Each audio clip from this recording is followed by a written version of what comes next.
दूसरा कुरिन्थियों बाब नंबर 5।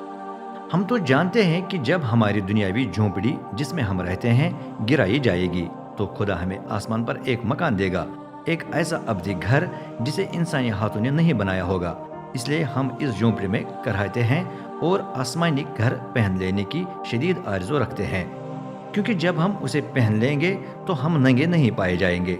इस झोंपड़ी में रहते हुए हम बोझ तले कराहते हैं, क्योंकि हम अपना फानी लिबास उतारना नहीं चाहते, बल्कि उस पर आसमानी घर का लिबास पहन लेना चाहते हैं, ताकि जिंदगी वो कुछ निगल जाए जो फानी है।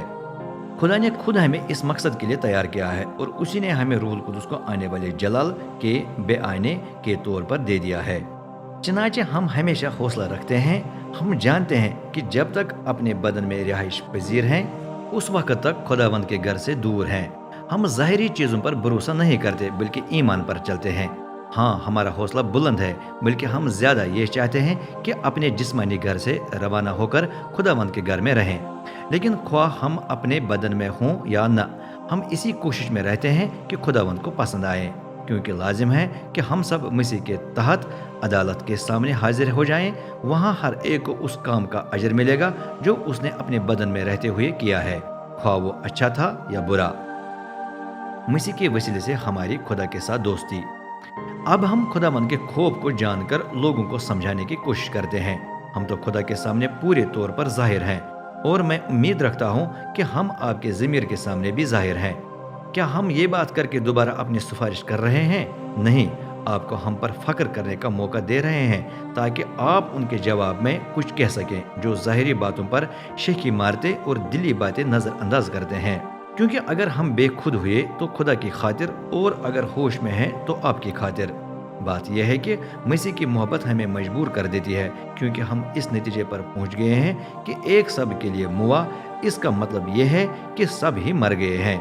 और वो सब के लिए इसलिए मुआ ताकि जो जिंदा हैं वो अपने लिए न जिए, बल्कि उसके लिए जो उनकी खातिर मुआ और फिर जी उठा। इस वजह से हम अब से किसी को भी दुनियावी निगाह से नहीं देखते। पहले तो हम मसीह को भी इस जाविये से देखते हैं, लेकिन ये वक्त गुजर गया है। चनाचे जो मसीह में है वो नया मखलूक है। पुरानी जिंदगी जाती रही और नई जिंदगी शुरू हो गई है।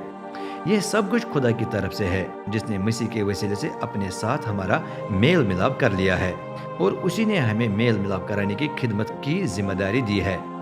इस खिदमत के तहत हम ये पैगाम सुनाते हैं कि खुदा ने मसीह के वसीले से अपने साथ दुनिया की सलाह कराई और लोगों के गुनाहों को उनके जिम्मा न लगाया।